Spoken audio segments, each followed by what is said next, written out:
Welcome to today's episode of Saas. I'm going to be beginning a new sermon series today entitled Pivot. The idea is that as Christians in God's kingdom, we pivot from a worldly mindset to a more godly one, and we move our thinking about things. And today is from pivoting from doubt to faith. And so I've chosen some songs that may loosely have to do with faith and living that out, but I hope they encourage and allow you to worship this God who is worthy of our belief.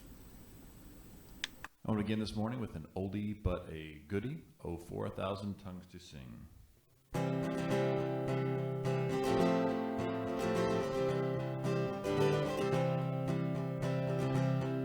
Oh, for 1,000 tongues to sing my great Redeemer's praise, the glories of my God and King, the triumphs of His grace. My gracious Master and my God, assist me to proclaim, to spread through all the earth above the honors of Thy name. Jesus, the name that charms our fears, that bids our sorrow cease. 'Tis music in the sinner's ears, 'tis life and help and peace. He breaks the power of cancelled sin, He sets the prisoner free. His blood can make the foulest clean, His blood avail for me. Oh, for 1,000 tongues to sing my great Redeemer's praise, the glories of my God and King, the triumphs of His grace.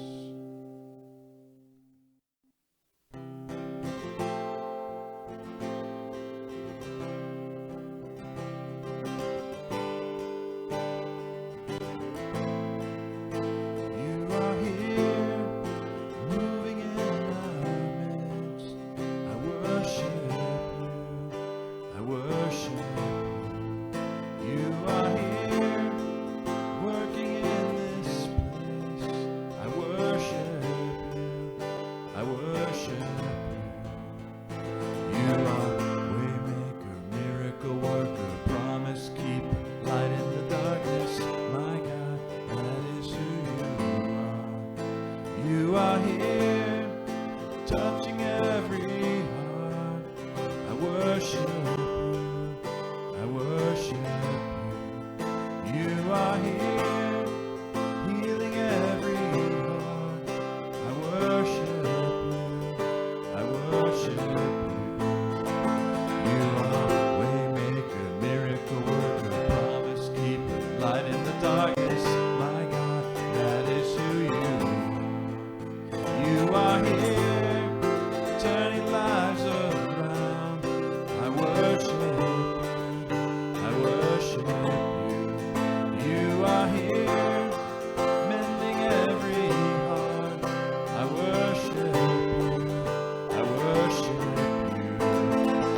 You are waymaker, miracle worker, promise keeper, light in the darkness. My God, that is who you are. You are waymaker, miracle worker, promise keeper, light in the darkness. My God, that is who you are. That is who you are. That is who you are. That is who you are. That is who you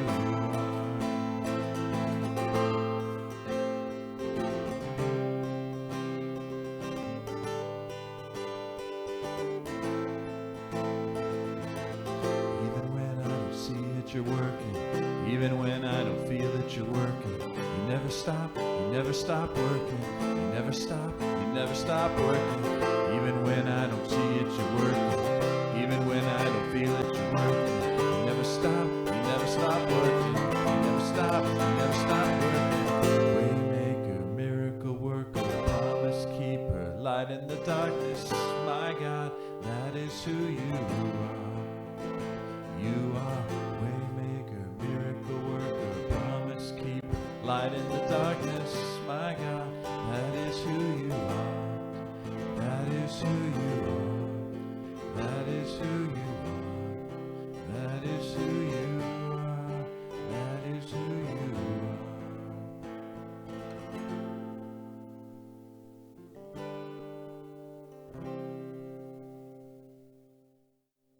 This last one is about faith, and my sermon's going to be about faith and the idea of going out and stepping out on faith, whether it's onto an ocean or some other place.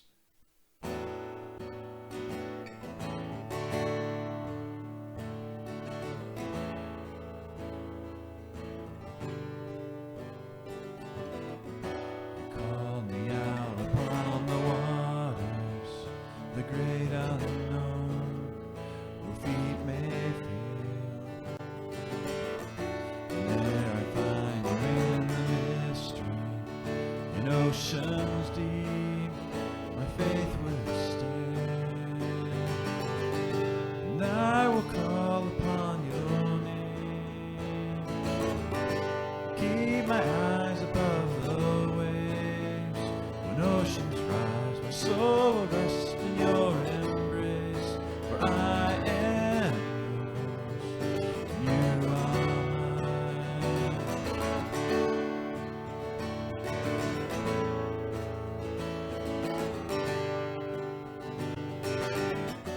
Grace abounds in deepest waters, your sovereign hand will be my guide. Feet may fail and he surrounds me. You never fail, you won't stop now.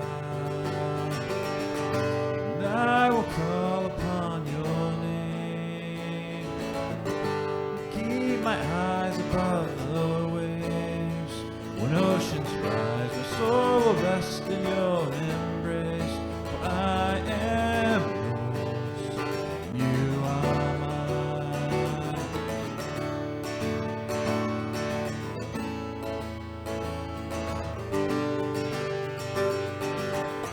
Spirit, lead me where my trust is without borders. Let me walk upon the waters, wherever you would call me.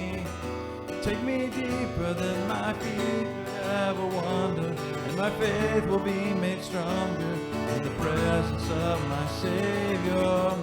Spirit, lead me where my trust is without borders. Let me walk upon the waters, wherever you would call me. Take me deeper than my feet could ever wander, and my faith will be made stronger in the presence of my Savior. And I will call upon your name, keep my eyes above the waves. When oceans rise, my soul will rest in your embrace, for I am yours, and you are mine.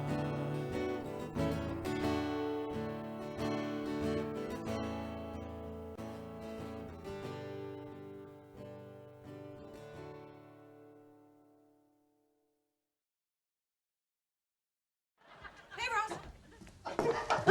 I brought reinforcements. Oh, great. What, you brought Joey? Well, I brought the next best thing.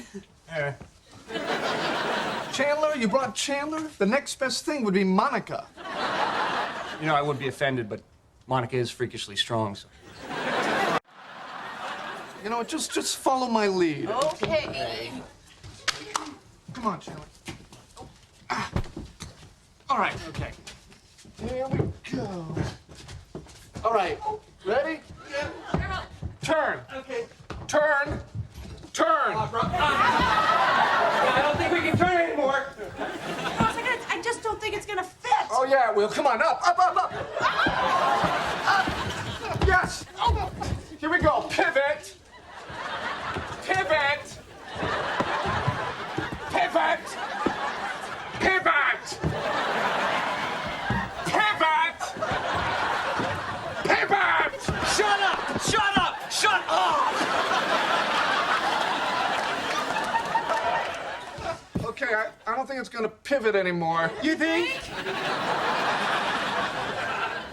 All right, let's bring it back down and try again. Okay. Oh.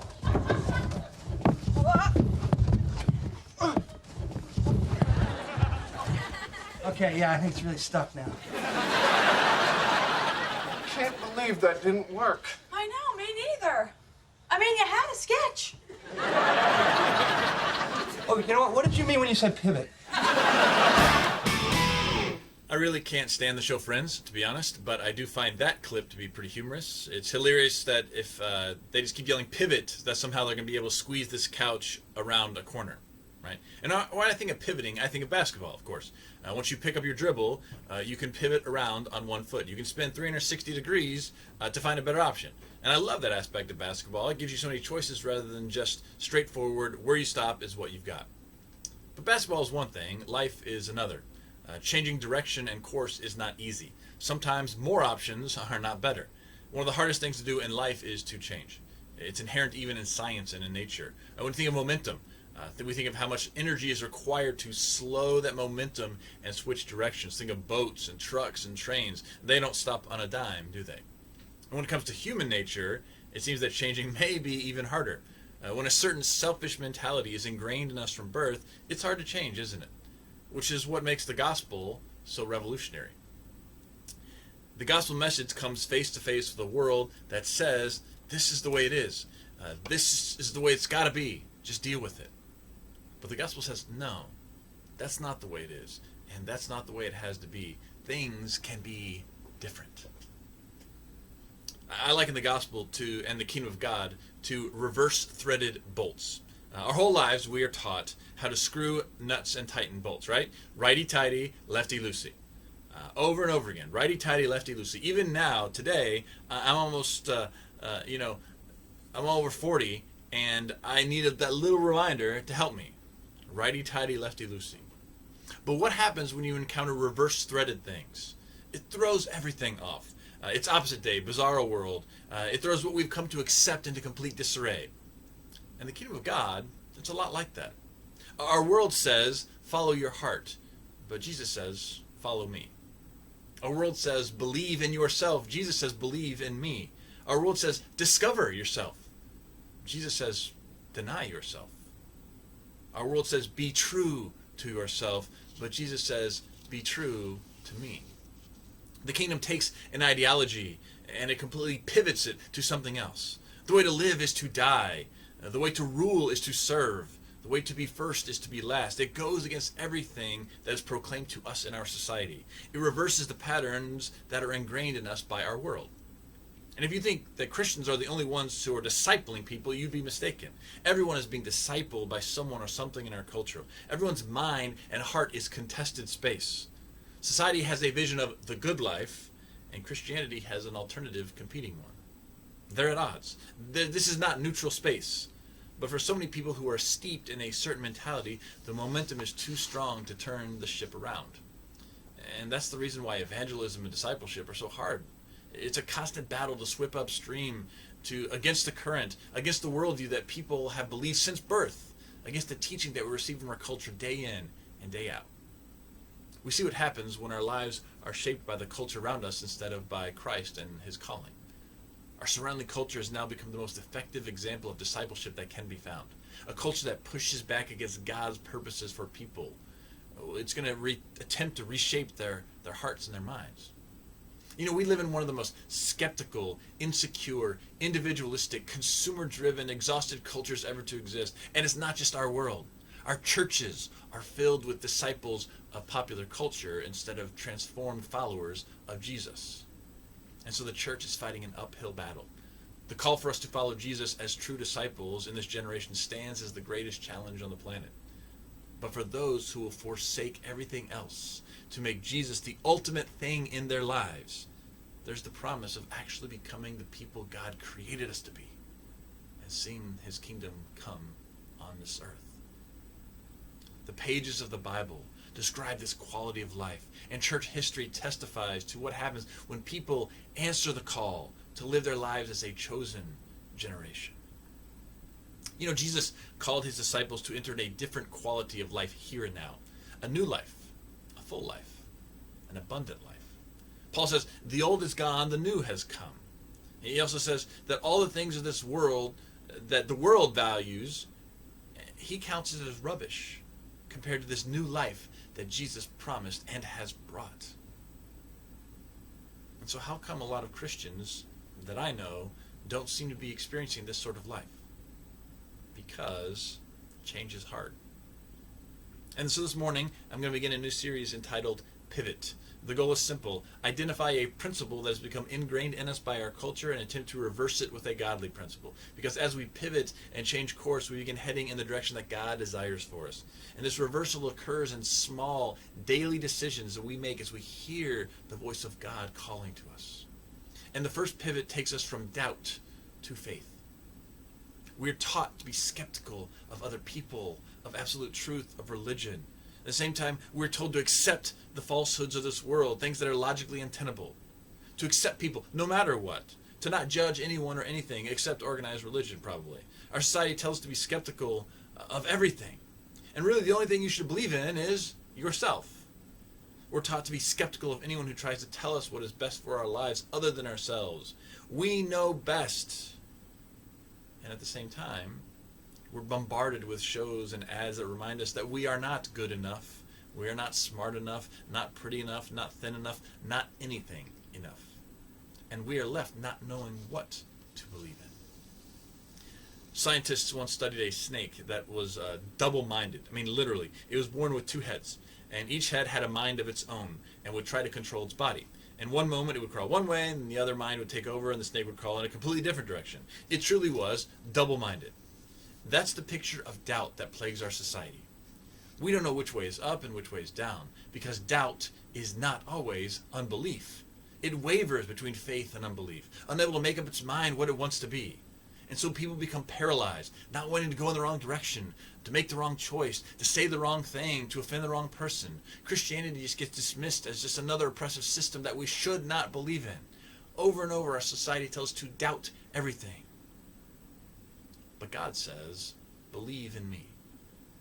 The gospel comes along, and it turns the ideologies of the world in their heads. It teaches us that faith is giving over what we want for something different, better, divine. The story of Abraham from the Old Testament illustrates this principle well. His story describes a life that required a significant departure from the expectations of the world around him. And it all starts with a challenge from God to be different. I mean, imagine if one day God appeared to you and said, I've got a little adventure planned for you. I want you to leave everything you know, everything you are familiar with, and go. I'm not talking about a little road trip, I'm talking about a new life. That's exactly what God said to Abraham. In Genesis 12:1, the Lord said to Abraham, leave your country, your people, your father's household, and go to the land I will show you. Now, Abraham was used to moving, right? He was a nomad. His family moved as the flocks required, from place to place, finding a better source for food and better weather. Nomads would only stay in a place as long as things were good, and that could be anywhere from 1 month to 6 months. And then they'd be off again. So God asking Abraham to move wasn't the issue. The hard part was that God was asking him to leave his family, to leave his home country, to leave the safety and security of his situation. I mean, even though he's a nomad, there was safety in numbers. There was safety in the fact that they were still in their homeland. But now God was telling Abraham to leave it all behind, to follow his leading, even if it was scary, even if it didn't make sense, even if he asked Abraham to do the things that made him uncomfortable. Now that is countercultural. And when we read this message, maybe we assume that God spoke with a booming voice from heaven, loud and clear, as if through a megaphone. Abraham. And we assume that Abraham had no trouble hearing it. We assume that he knew that it was God speaking, and so he obeyed. But in my experience, God doesn't work that way. What if Abraham heard God the way we hear God? What if Abraham's calling was more like an inner voice, something inside him, a call to redirect his life? Of course, most people ignore the call and resist the call. The Bible is full of people who resisted the call. Even Moses and Jonah tried to resist. Because responding to the call means to accept a mission, and the mission can seem awesome and overwhelming. And so the normal response is to resist, to be skeptical, to doubt. And like Abraham, we all hear the call many times throughout our lives. But for most of us, it is drowned out by so many competing voices that are not our inner voices, but they're really outer voices. They're the voices of our ego and pride and selfishness. They're the voice of the world.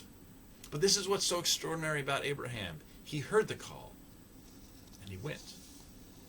I mean, can you imagine just leaving it all, not knowing where you're going, becoming a foreigner in a strange land, having no family to rely on to get help from, having no clear plan as to how it's all going to work out, and yet feeling like this is the right thing to do, because God was the one that was doing the asking. And in exchange for his obedience, God had something better planned that Abraham could ever have envisioned. Verses 2 and 3 of chapter 12 say, I will make you into a great nation, and I will bless you. I will make your name great, and you will be a blessing. I will bless those who bless you, and whoever curses you, I will curse. And all the peoples on the earth will be blessed through you. God was going to take this wandering nomad and make him into a great nation with a name that would be remembered throughout all time. What's more, he was going to bless him and make him a blessing for all the earth. This promise, this covenant, is foundational to understanding what a life of faith looks like. And while it sounded like a good deal, all of these blessings would come at a price: obedience. Along the way, Abraham and Sarah would suffer the sadness and shame of not being able to conceive. They would deal with the dangers that threatened the promise. They would not see the fulfillment of their efforts and their faith. And through it all, God required obedience. But there was one thing that was true of Abraham. He trusted God enough to go. He had faith in something bigger than himself. Now, before we go any further, understand that Abraham was a person just like anyone else. He had bad days. He had setbacks. He even was known to tell a lie every now and then. He started out getting it right. He set out in faith. But along the way, he fell back into familiar patterns of doubt. He reverted back to the teaching of this world. A child wasn't quick in coming. And so he tried to push up the timetable by having a child with his maidservant. He doubted God's ability to bless him with an offspring. When he went to Egypt, he was worried he would be killed and that someone would take his wife. So he called Sarah his sister, and immediately the Pharaoh snatched her up to be in his harem. And the promises were put into jeopardy. And then many years later, he did the same thing, but this time with the king of Gerar in southern Israel. On both of these occasions, he doubted God's ability to keep him safe.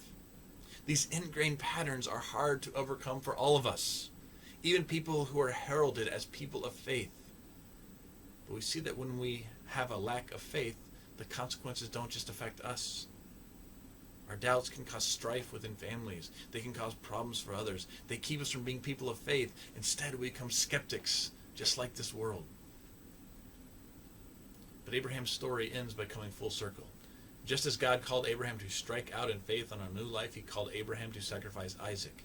Isaac was the child of the promise, the symbol of everything that Abraham had faith in. So to do this meant losing it all. And by this point in the story, Abraham had to overcome his doubts. He was not double-minded anymore. He was not going to let the world or his selfish nature dictate his actions anymore. He believed God, and it was credited to him as righteousness. And then God saved the son and reaffirmed the promise. In Genesis 22, verse 16, I swear by myself, declares the Lord, that because you have done this, and have not withheld your son, your only son, I will surely bless you, and make your descendants as numerous as the stars in the sky, as the sand on the seashore. Your descendants will take possession of the cities of their enemies, and through your offspring all nations on earth will be blessed, because you have obeyed me. That was the heritage that Abraham began. Abraham paved the way for a nation of God followers. Abraham was given a mission and left all the comfort and security of his home and what was known to him to go to a strange place to fulfill a task to bring blessing to all the earth. Understand, these promises were not even for him. The land would belong to his descendants, not him. The promise that his descendants would be too numerous to count was at one, his son, when he died. Most people would laugh at his faith, would mock his commitment to seeming foolishness. And yet Abraham is considered the father of three major religions in the world. But the fact is, if Abraham wasn't faithful, we wouldn't know his story. He would just be another person who didn't respond to God. Just another skeptic, another doubter whose pointless life was lost to time. But he wasn't. He chose faithfulness. And if we want to reverse this trend of doubt and skepticism we see in our world, it begins by believing that God's way is best, even when it goes against everything we know. I mean, isn't that what Hebrews 11:1 says? Faith is confidence in what we hope for and assurance in what we do not see. Even when the call of God seems impossible, even when God's standards seem impractical, even when doubt seems preferable, even when everything we see and hear screams that belief in God is a waste, the kingdom life pivots our perspective and extols faith as the best way to live. You know, a quotation that many people have used down through the years still resonates. Feed your faith and doubt will starve to death. Feed your faith and doubt will starve to death. That's how we reverse the pattern. Instead of questioning everything, maybe it's time we just accepted that God's way will work if we give it a shot. that God's way is best, whether we get it or not. True faith is courageous obedience to the teachings of the Bible, even if we don't see how it will work out. And if we start along the path of faith, something amazing happens. We participate in the same promise that Abraham did. I will bless you and make you a blessing. If you follow the call of faith, whatever you do will be a blessing for you, for your family, for all of humanity. If you respond to the call and move forward in God's will, you can't go wrong. You can't help but be a blessing. The Hebrew word for blessing is barakah. It's related to another word, barika, meaning a spring of water. And there's a Jewish tradition that suggests that if you act a certain way, you will be like a spring of water, allowing divine energies to flow through you. In other words, you are to conduct yourself in a way that you will be a conduit for divine blessing. If we want to reverse the ingrained pattern of doubt that pervades our world, it requires countering it with faith that seeks to be a blessing in this world. Sometimes it means we have to get out of what is comfortable for us. Sometimes it means we have to choose exile over what is familiar. Sometimes it means that our dreams and our hopes are replaced with something very different and often very upsetting. You know, most Christians were taught, as I was taught as a young Christian, that God loves you, that God has a wonderful plan for you. And that is true, and I believe it. But often we interpret that statement using the standards of the world. And it gets transformed into, God loves me, and God will bless me with the kind of wonderful plan that my culture tells me I ought to expect. So as we choose jobs and professions and activities and locations based on what works for us rather than what is best for the kingdom. And we encourage our kids to do their best so they can get into college and get a nice job and not have to need to worry about money. And we stay indifferent to the plight of the rest of the world and keep the wonderful things we have all around us without changing. That's not faith. That's not God's wonderful plan for our lives. And it may sound harsh, but compared with the lives of Abraham and Jesus, the things we choose seem so trivial, so safe, so faithless, so like the world. We become so consumed with blessings that we're missing the greatest blessing, living out God's will for our lives. And when we leave comfort, when we sacrifice to make others' lives better, we are in God's blessing. And any good blessings we receive in this world are intended to be taken and used to bless other people. And this should give us a great deal of hope. The Bible's saying that if you respond to the call and move forward in God's will, you can't go wrong. You can't help but be a blessing. You know, the Bible contains few stories that match the courage and daring of the man who, at the call of God in the 20th century BC, left Mesopotamia and struck out across the desert with no compass but the stars and no guide but God. Abraham's secret was, of course, faith. He understood that bringing a blessing to the world was more valuable than receiving a blessing. He was not superhuman. He was God-filled. He was faith-filled. So may we hear God speaking, leading and challenging us to be wanderers in a strange land. May we respond to that calling with obedience and faithfulness. And may we pivot from the pattern of doubt and become faithful and faith-filled. God, speak to us, challenge us, call us across the waters, perhaps into darkness, into scary places. And may we hear that and respond. Reveal to us the places in our lives that we are not living in faith, but we doubt, we hedge our bets, we play it safe. And then, God, empower us by your Spirit to pivot from that doubt to faith, to step out in faith, and to live in faith. Through Christ we pray all these things. Amen. I want to end with a song that I grew up on, Rich Mullins, Sometimes by Step. Usually when we sing it in church, we just do the chorus part, which is wonderful. But I'm going to do the verse parts too, because Abraham is mentioned, and I thought that would be appropriate. And so I invite you to sing along and let the words sort of resonate in your heart and mind as you think about what God may be calling you to do that's like Abraham.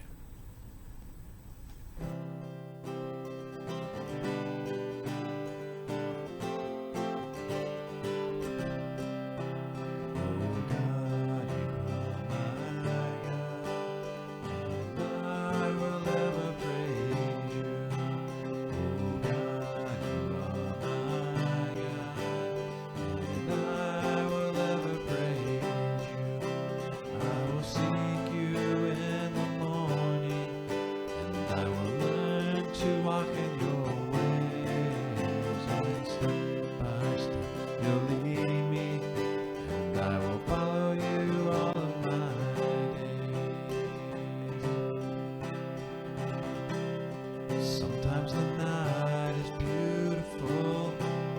Sometimes the sky was so far away. Sometimes it seemed to stoop so close. You could touch it, but your heart would break. Sometimes the morning came too soon. Sometimes the day could be so hard. There was so much work left to do, so much you'd already done. Oh God, you are my God, and I will ever praise you. Oh God, you are my God, and I will ever praise you. I will seek you in the morning, and I will learn to walk in your ways, and step by step you'll lead me, and I will follow you all of my